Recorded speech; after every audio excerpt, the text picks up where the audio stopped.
Hello and welcome back to Franklin Covey's twice weekly podcast on leadership with Scott Miller. That's me. I'm your host of this twice weekly podcast series that we release on Tuesdays and Fridays, both video and audio episodes, where each week we interview guests with the intention of making you a better leader. Sometimes they are Fortune 50 CEOs. Other times they're iconic entrepreneurs. Oftentimes they are researchers, academics, perhaps people that have suffered, in some cases, an unspeakable tragedy or loss and lived to tell about it. And sometimes there are people that might be experts in leadership, marketing, culture, process, execution, strategy, you name it, kind of normal, important business topics. The point is, we try to shine what is Franklin Covey's mega bright spotlight onto people that will make you a better leader, including a better partner, human, parent, or just friend as well. Today, I have the New York Times bestselling author, this iconic journalist, researcher. You know him as Sebastian Junger. He, of course, wrote the iconic book, The Perfect Storm, amongst many other books. He's won the Peabody. His books have become movies that have been nominated for Academy Awards. His research as a journalist has churned out riveting books of time of war, Middle East conflict. And I'm privileged today to be in possession of his forthcoming book, releasing shortly on May 21st, called In My Time of Dying. The tagline is how I came face to face with the idea of an afterlife. The book is being released in digital audio and hardcover. I'm privileged to have a copy of it in softcover as a galley copy. Sebastian Junger, welcome to On Leadership. Thank you. Great to have you here. You are known around the world for a variety of harrowing efforts. For many people, they know you as the author of the iconic book, The Perfect Storm. You are, I think, best known to me from your articles in Vanity Fair that I have followed for many years. You are, of course, a war correspondent and journalist. You have a broad range of contributions to the literary world. But before we get into your most recent release, In My Time of Dying, Sebastian, would you rewind and maybe reorient all of our listeners and viewers around the world to who you are, how you got started, what some of your more well-known works are, and then we'll get into this riveting journey that you most recently faced. Thank you. So in my 20s, I decided I wanted to be a writer. I wanted to be a journalist, a freelance journalist, which is a slippery slope and a steep hill to climb. And I couldn't make a living at it. I wound up working as a climber for tree companies. I would work 50, 60, 100 feet in the air on a rope with a chainsaw, taking trees down in sections if they were in a small space and couldn't just be dropped from the ground. And it's dangerous work. And I got hurt. I hit my leg with the chainsaw and tore open the back of my leg. And as I was recovering, I thought, maybe I'll try writing a book about dangerous jobs. I was living in the town of Gloucester, Massachusetts, a fishing town, and a huge storm hit while I was recovering from my wound. And a local boat named the Andrea Gale was sunk off the Grand Banks with 6 men. And so I did a deep dive on that. It was going to be part of a book on dangerous jobs that I envisioned. It became its own book. It became The Perfect Storm. But I'd been in Sarajevo during the siege in 1993, and I became enamored of the idea of being a war reporter. And so I wrote a book proposal and then went back to Bosnia to report on the war. And after my book came out, as soon as I could, I went back to war reporting. I was in Afghanistan in the 90s, 1996. And then again in 2000, I was in Kosovo, I was in West Africa, the civil wars in West Africa. And between these journalistic trips, I continued writing books on a variety of topics. Eventually, I was with American forces in Zabul province and then Kunar province in 2007, 2008. I documented one platoon in combat for an entire year on this remote outpost called Restrepo, named after the platoon medic who'd been killed, and at the base of that hill, basically. And so I was with them off and on for a year, and I wrote a book called War, and I shot a lot of video. My partner and I shot a lot of video, and we directed and produced the documentary film Restrepo, which went on to win the Sundance Grand Jury Prize and to be nominated for an Oscar.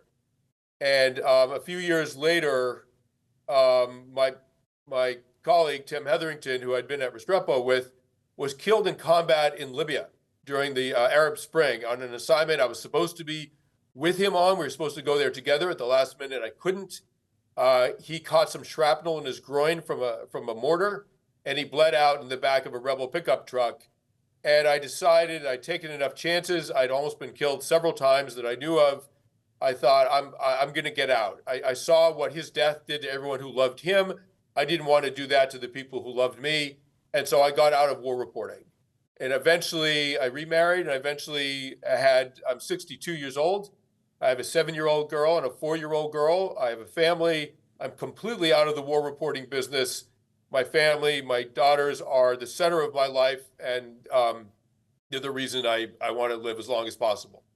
Sebastian, thank you for that reintroduction. Not that all of our listeners needed it, but I think it's helpful to level set. Let me set the conditions for this. As you know, this is not a book review podcast, right? This happens to be the world's largest weekly leadership podcast. And we discuss a broad variety of topics. Typically, our guests have written a book, but not always. And I mention that because you were gracious enough, as was your publisher, to send me copies of your book in a galley copy format. And I oftentimes will have the entire book read by the time our guest comes on. Sometimes it's impossible. We have 5 interviews this week. I can't read all the books. I intended to read your book cover to cover because compared to some of your books, In My Time of Dying is a shorter book. And so I started reading your book a couple of days ago. And in full transparency, I will tell you, our listeners, I didn't make it through. Not because of my lack of time management or of my discipline, but because at page 35, I almost passed out. I was reading the book in my bed, and I had to put it down because it was so jarring.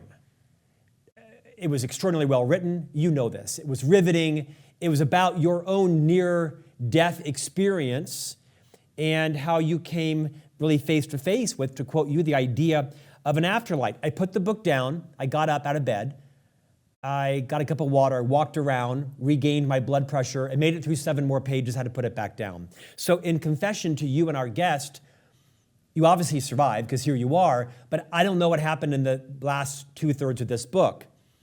But I do know what happened in the first third, and that is I'm going to invite you to slowly and maybe deliberately reorient our listeners and viewers to why you wrote this book, what happened in the beginning. And I made it as far as you being conscious in the hospital, them basically jamming a catheter into your neck, which is where I almost passed out. And I want you to tell the story up to there. Recognize we want everyone to buy the book. But what I found riveting in that first section was what you saw going on in the hospital room on the left side of your body with your father, and on the right side of your body with the attendants. Would you maybe set the stage, tell the story up to that point, and then we'll stop, take a breath. I'll still be sitting here upright, hopefully, and then we'll go on. Yes, of course. So I have to start by saying I'm an atheist. My father was an atheist and a physicist. I, in my life, have had no inclination towards the mystical, the woo-woo, anything like that. I'm a complete rationalist. And those ideas of mine were challenged by this experience, which is the short answer for why I wrote the book. So after years of covering front lines, almost getting killed a few times, I decided to stop war reporting. And what I found was that the front lines came to me. I thought I was now beyond the sort of reach of sudden death, right? We're all going to go eventually of something. I'm very healthy. I run a lot. I box. I got a great heart, etc. I'm not the kind of guy who's going to drop dead of a heart attack.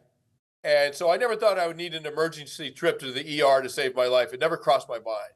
And we were living during COVID in a very remote house in the woods in Massachusetts. It's a 1-hour transport to the nearest hospital. We live at the end of a dead-end dirt road and with no cell service. And the landline doesn't work when it rains because the line shorts out. It's an old line. So that's just to set the scene. So one afternoon, there were some teenage girls who lived up the street, a family that we knew, and they were babysitting for our little girls, and my wife and I had just like a few hours in the afternoon to just chill out a bit. It was a rare opportunity. Again, this was during COVID, and so my wife and I went out to this little cabin that we have even deeper into the woods, and it was a lovely June afternoon just to spend some time, right? And we were there, and in mid-sentence, we were just chatting, and in mid-sentence, I felt this pain shoot through my abdomen, quite intense pain, and I couldn't make it go away. I thought it was indigestion or something. I couldn't make it, no matter what position I went into, it wouldn't go away. So I stood up to see if I could sort of walk it out, and I almost fell over. I sat back down, and I said to my wife, I'm going to need help. I've never felt anything like this. I was very, very lightheaded, and I couldn't stand on my own. So my wife sort of got me on her shoulder, and she sort of half dragged me out of the cabin and through the woods. And she couldn't call for help because there's no cell signal. And we got to the dirt driveway, and she put me in the passenger seat of the car, and then ran in to tell the babysitters, like, something's wrong with Sebastian. We need to call the ambulance. You have to take care of the girls. I don't know what's happening, right? And so I was in and out of consciousness at this point, and although I didn't know that. And so one of the girls came out and managed to get 1 bar of signal on her cell phone. She was walking around in the driveway, and she caught 1 bar of signal and called 911. And the ambulance came, and meanwhile, I'm in the car seat, and I'm going blind. What was happening was that I had an undiagnosed aneurysm in my pancreatic artery. Now, an aneurysm is a ballooning of the blood vessel. It's not high cholesterol. It's not all that heart stuff. It's just a weak spot in an artery that over the course of your life can get bigger and bigger. And if it gets too big, it will rupture. It's just like the ballooning of a bike tire that will eventually burst if there's a weak spot in a bike tire. So what had happened was the aneurysm had ruptured, and blood was pouring into my abdomen, and I was losing a pint of blood. You have maybe 12 pints of blood in your body. I was losing a pint of blood every 10 or 15 minutes directly into my abdominal cavity. If I'd been stabbed in the stomach, it would have been the same thing, blood loss, but I would have known what the problem was, and the doctors would have known where to sort of put their finger, as it were, to stop to plug the leak. But your abdomen is basically a huge bowl of spaghetti. If you have internal bleeding, the doctors have a very, very hard time figuring out where it's coming from. So the ambulance crew finally got there, and they took me on the long ride to the hospital. And I'd gone into compensatory shock. So what happens is your body realizes something bad's going on. It clamps down on all the things that you don't need to survive. You don't need blood flow in your legs, in your arms, in your intestines. It shuts down everything it doesn't need and pools blood in your head and in your chest cavity around your heart. And so my condition improved. I was clear-minded again. My vision came back. I'm like, okay, I have sort of belly pain, but I'm good. I'm fine. I wasn't worried at all. And right when we got to the hospital, I went off a cliff. Your body can only hold itself in compensatory shock for so long, and eventually it lets go. And it let go right as I got to the hospital. And suddenly I'm actively dying. I'm going into hemorrhagic shock. My body is convulsing. I'm in terrible distress. But I didn't know I was dying, and they wheeled me in. The doctors immediately knew, oh, this has to be some form of abdominal hemorrhage. My odds of surviving at that point were about 30%. And that's if you get to the hospital quickly. I mean, what I had is rare, and the odds of surviving about 30%. And that's if with a short transport time. My odds of surviving by the time I actually got to the hospital were very, very low. Thank God I didn't know that. And suddenly there's doctors all over me, and they start trying to put a large gauge needle directly into my jugular through my neck. And which sounds like it'd be very painful. It's actually not. I didn't feel anything but some pressure. And so while they're sort of doing that, it's a procedure that takes a while. I'm lying in the trauma bay, and suddenly below me and to my left, this black pit opens up, and it's sort of infinitely huge and infinitely black, right? And it just swallows light. And it started to pull me in. And I started to panic. And I didn't know I was dying. I was probably 10 minutes from dead at that point, according to one doctor. I didn't know I was dying, but I knew I didn't want to go into the pit. And so uh, as I'm sort of bracing myself for this, my dead father appears above me, and it was as if his energy was there. It's hard to describe. It wasn't quite sight. I don't know. It's hard to describe how I saw him, but he was above me, to my left, and basically he communicated, "It's okay. You don't have to fight it. You can come with me. I'll take care of you." I was horrified. In my mind, I'm like, "You're dead. I'm alive. I'm not going anywhere with you. Like, we got nothing to talk about that, right?" And I said to the doctor, because I'm still conversant, I said to the doctor, "You have to hurry. You're losing me right now. I'm going." And then that's the last thing I remembered for a while. I was in and out of consciousness. I was not sedated because my vital signs were so low. They did a CAT scan. They saw that I was bleeding from somewhere in my abdomen. They sent me into the interventional radiology suite, where basically you're on a machine that gives a real-time X-ray video, basically. So you get a fair amount of radiation when you do that for any length of time. I had radiation burns on my back from it later, but that's just the risk that they take, because otherwise you're going to die, right? So they threaded a catheter, a flexible tube through in my groin into my vascular system, into my femoral artery, and then up the artery and around. And it took them about 6 hours, but eventually they got the catheter to the site where the bleed was happening, and they plugged it with a coil. They embolized it and stopped the bleeding. Now, but I wasn't out of the woods yet. I'd lost probably 2/3 of my blood. I needed 10 units of blood to survive. And anytime you get a massive transfusion like that, you're at risk of all kinds of other things that can kill you. In fact, the more blood you get, the statistics show that the more blood you get, the more likely you are to die. Makes sense, actually. So that nightmare took most of the night. I was in and out of consciousness. I saw some very strange things. But then, blessedly, they finished. They took me up to the ICU.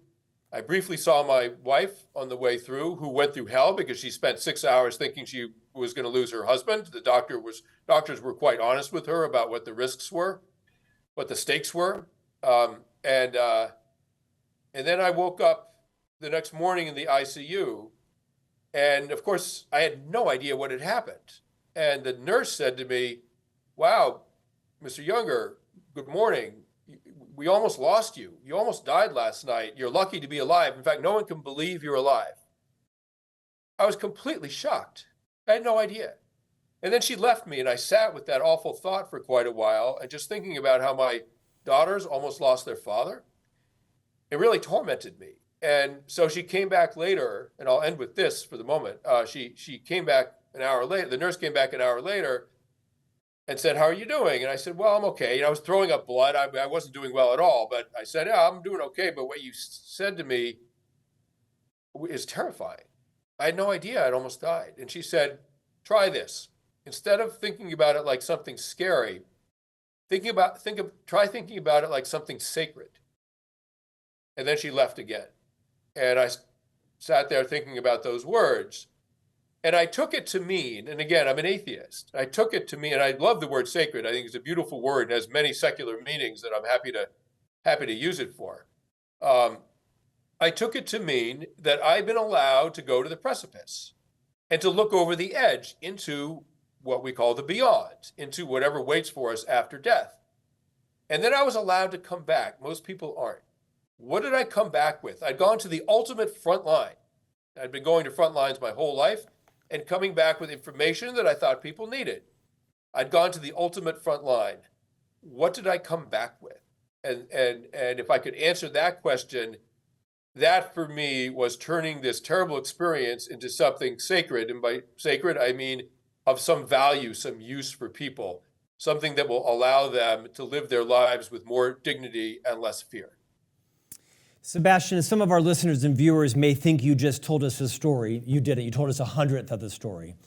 The book is called In My Time of Dying, How I came face to face with the idea of an afterlife. Your book has been described as part medical drama, part searing autobiography, and part rational inquiry into the ultimate unknowable mystery. It's true. You do this masterful job of talking about what's going on with you personally, kind of first person, your wife, your family, your kids, the babysitters, the journey. You talk about some flashbacks on some other near-death experiences you have. You talk about the medical biology, what's going on in the room. In fact, it's at that point where I stopped. I called my wife, Stephanie, up to our bedroom, and I got my phone out and I said, I need everybody's blood type. What is your blood type? We have 3 sons that are 10, 12, and 14.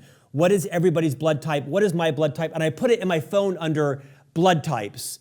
It just so happens that we don't know what one of our sons' blood types are. It's not on his birth certificate for some reason. We got to find it today.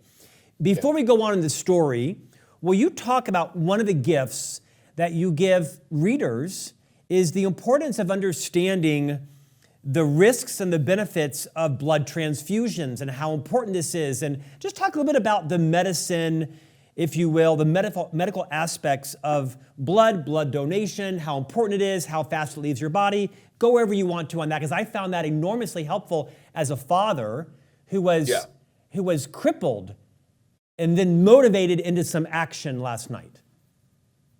Yeah, well, thank you. Well, I mean, without blood, we die, right? And I was 10 minutes from dying because of blood loss. My blood pressure was 60/40 when I got to the trauma bay, which is running on fumes. And my life was saved by 10 people, anonymous people, who gave their blood, who donated their blood. And the sort of the miracle of blood donation is that doctors cannot manufacture blood. It can only come from other people.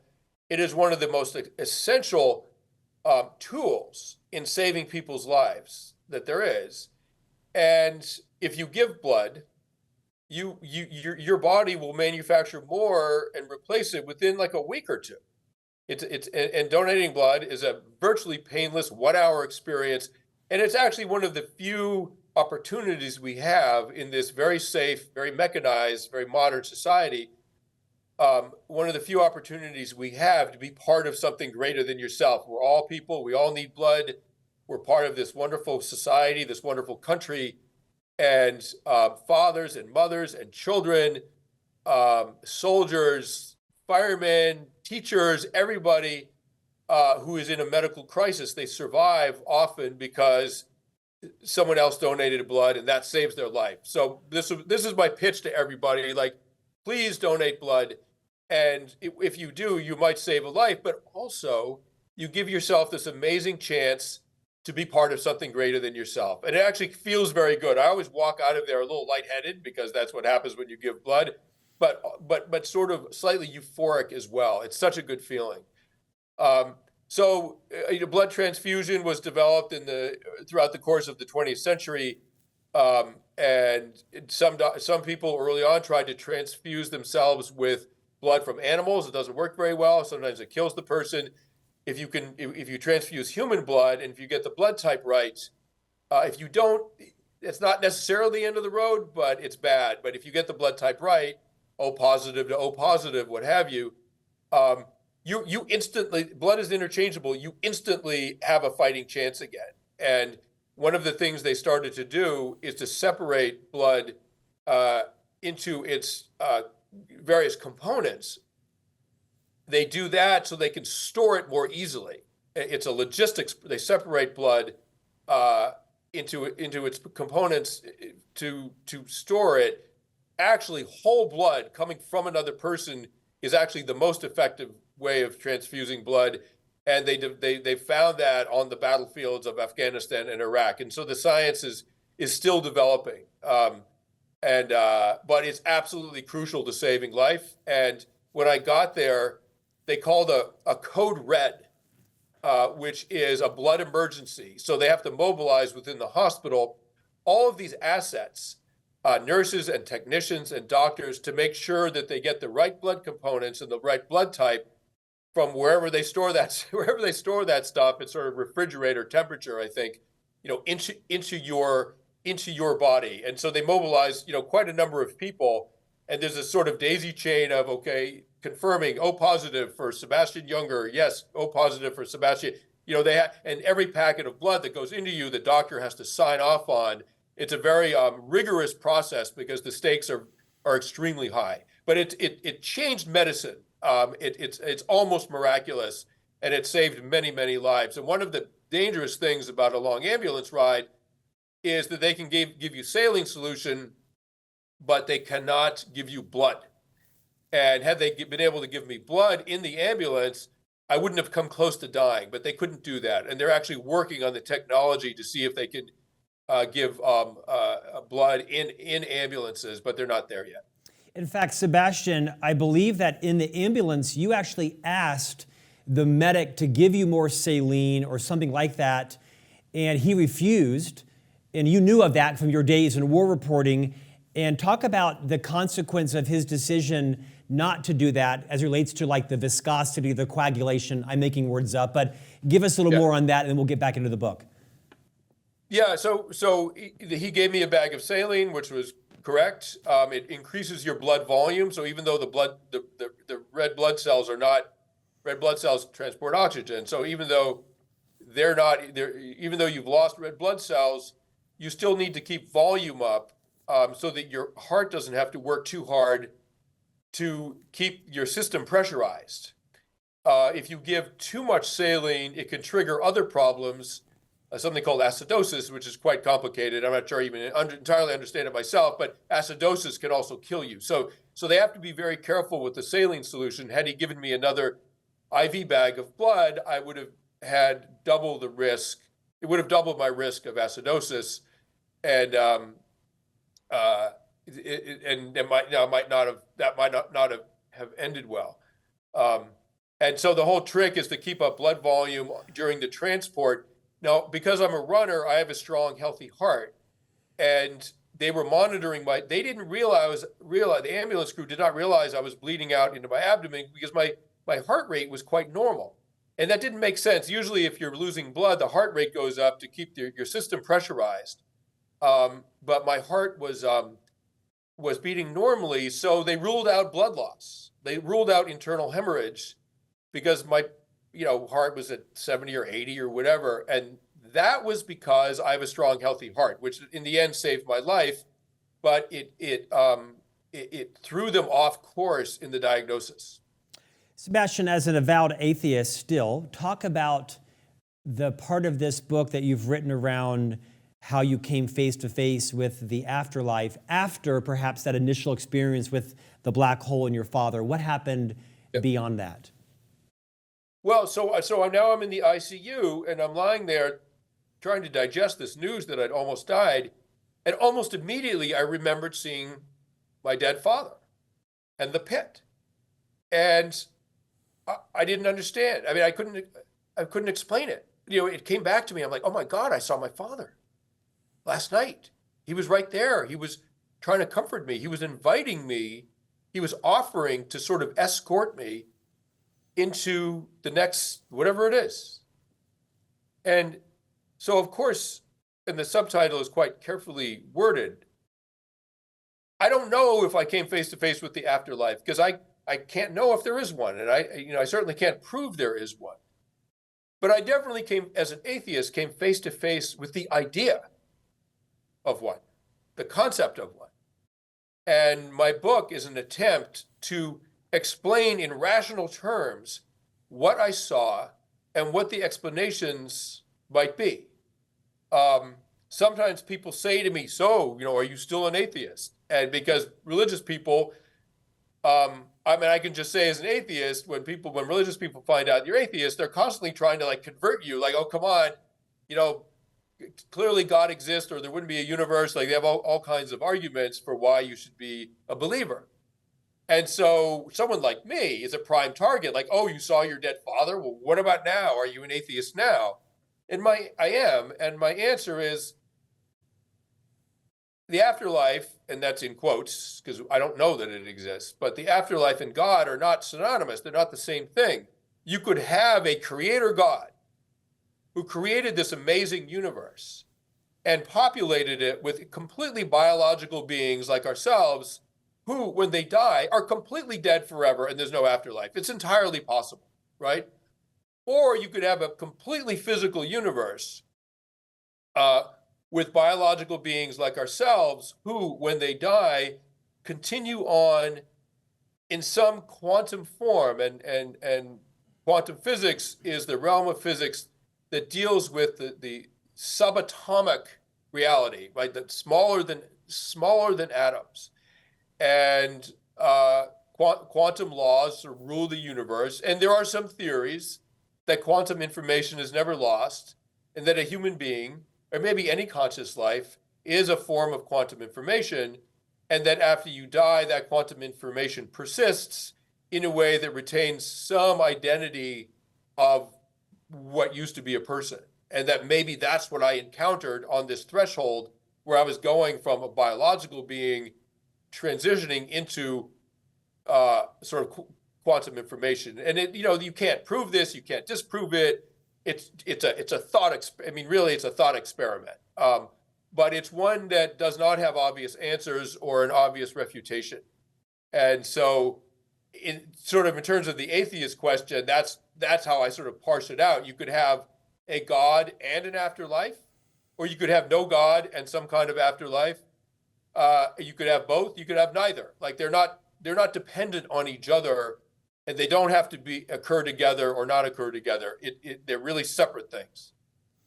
Sebastian, for those who know you, are aware that you're a tough dude. I mean, you have seen likely drama and trauma and hell on earth and all of your reporting around the world. You've gone through something that is unrelatable to most of us. This book, in light of that, is actually extremely courageous, because no doubt you're going to place yourself in the middle of a lot of conversation. Well, how can you still be an atheist? Or you're going to spark a debate, a conversation around what you are missing or what you saw. I'm sure you are prepared for that. What was your hope in writing this book? It's a very vulnerable book because you've not converted to, some religion, nor I'm suggesting you should have, but you've sort of stayed steadfast in your belief, but you've put yourself out there to say something unique happened to me. I can separate the afterlife from God or a creator or religion. That's going to certainly spark a conversation. What's your intention with this being your next book? Well, it's a continuation of all of my journalism. I mean, journalism often engages in very controversial topics. Just open the newspaper and you're reading controversy on every page, practically. And journalists, they're valuable for many reasons, but one is because they at least try to bring an objective perspective to very, very complicated problems. And society is constantly having to make decisions about how to protect itself, how to run a just and fair and safe society. And you need journalism to report on those stories. And you don't necessarily want journalists to come to their own opinions. Journalism is not about opinions, even though you might have them privately. You don't want to sort of show your hand when you're reporting for all people about complicated topics. So, for example, when I was covering what has been termed a genocide in Bosnia, there was some real debate about whether a humanitarian intervention, in other words, an armed intervention that would stop the war, if that was justified or not. And eventually, NATO forces, spearheaded by the United States and Britain, bombed Serb positions around Sarajevo, and then again they did that during the ethnic cleansing of Kosovo, to stop the war. And in my personal opinion, it was a good thing. I would never write that in an article. What I wrote were articles about this intractable problem and what are the options for doing for stopping it, diplomatic, military, what have you. And so I did the same thing with this. I mean, I had my subjective first-person perspective, which was enormously clouded by, low blood oxygen and what some people would call hallucinations and all kinds of other things. It's valuable and it's interesting, but it's not necessarily the whole reality. So I also interviewed all the doctors that I could who saved my life about what was going on with me while I was experiencing this strange thing, right?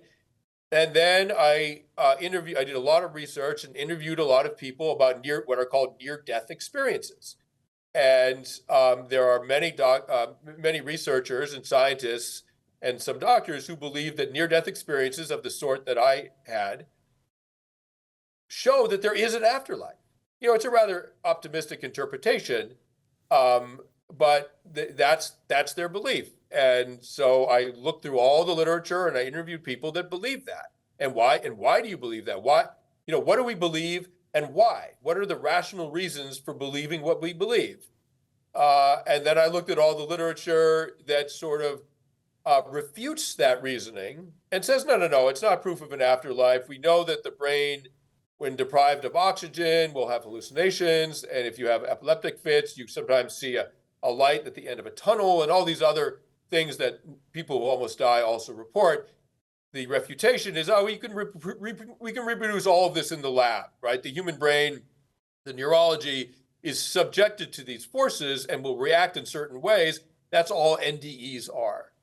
But then in the spirit of inquiry and impartiality, what I found, again, without coming to a firm conclusion, but the question that I found, and what I will concede in terms of my atheism, is that I used to be a certain atheist.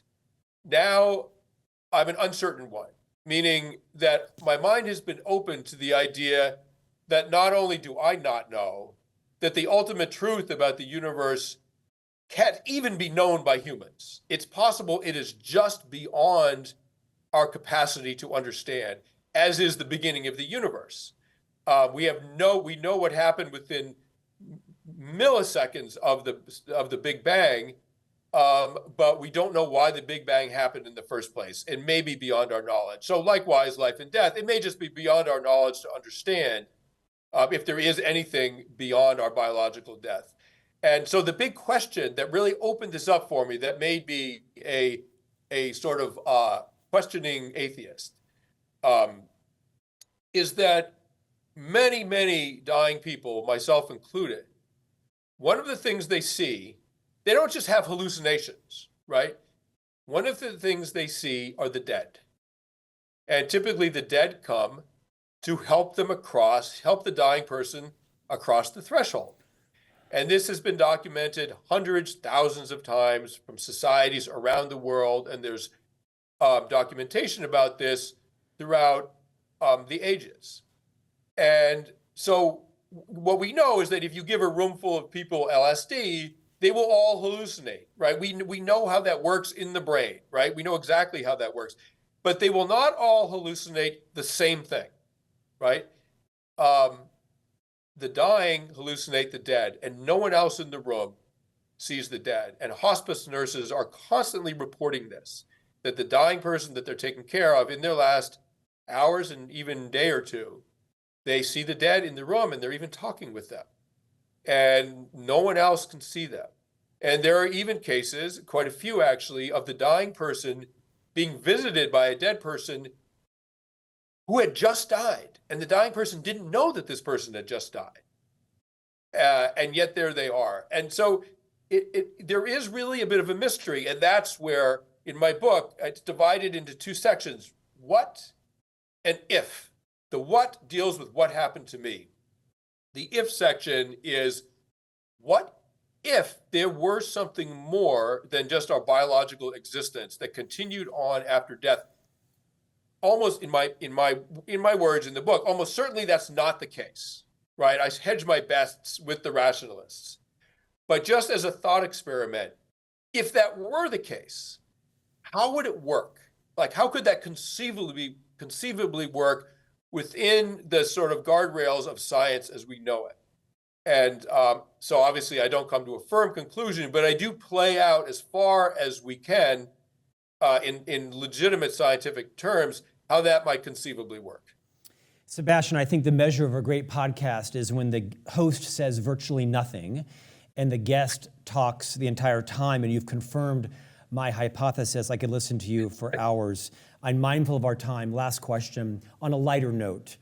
You are an acclaimed author and broad range of topics, riveting topics. This book is written in a fascinating way because you tease together not plot lines, but you've written this autobiography, this sort of memoir of an incident with this sort of existential exploration. You've put together a compendium of medical facts and data and interesting, applicable knowledge and language, vernacular for our lives. It's a call to action for many of us to kind of take stock of our spirituality, of our life on earth, of a call to action to donate blood and to become more aware of that. It's all that kind of teased together. How do you come up with your strategy, your architecture, your framework when you write books? I'm asking from an author to an author, speaking to millions of people who either are writing or authoring. What would you teach us about how you architect? So first of all, if you talk about technical material, scientific material, if you're writing about reality, you had better be doing some of that because we need some basis for our opinions and our beliefs. But if you're doing that, keep in mind that even if you write with amazing clarity and very, very compelling sentences and paragraphs and ideas, people, understandably, really can only take a few pages of that at a time. And if you keep going for too long, they start to zone out. And so out of respect for your own material and the sort of attention span and the comfort of not only the average reader, but even really, really switched on readers, you want to make those sections quite short and then return to it if you need to. But you want to be going back and forth between the sort of the human part of the brain, which responds to sort of good storytelling, good human stories, that part of the reader's brain, and the sort of more analytical, data-driven, information-driven part of the reader's brain. You want to keep toggling back and forth between those two because they're both important. Without the human stories, we might not bother to read about blood transfusion technology or whatever. And without the technical part, the human stories are just that. They're human stories. And they don't have a firm sort of foundation, factual basis. They're not rooted in something factual and demonstrably true. So mostly you want to pay attention to that toggling back and forth of those two kinds of information. And also, you just have to conceive of the whole book as a kind of narrative arc. And we watch narrative arcs all the time. Every time you watch a movie, someone has thought about how to play with the level of tension, with when you reveal things, when you conclude things, when you reach an epiphany, a dramatic moment, and then you go back to something quieter. Movies do that all the time, and they hold our interest for a couple of hours. You have, as a writer, you have to do the same thing, and you have to conceive of the entire work in this sort of dramatic arc, and that's what will keep people reading through until the end, and unless they get lightheaded and have to get a drink of water. Sebastian, very few podcasts have a 6-year run, and sometimes I'll admit I get fatigued and think maybe I should sunset this and go do something else. I do other things, and then it comes along an interview like yours that reinvigorates me to keep sharing stories. Your book is In My Time of Dying, How I Came Face to Face with the Idea of an Afterlife. Sebastian Junger, thank you for joining us today. It was my pleasure. Thank you very much. And we'll see you back here, hopefully, next week for a new episode of On Leadership.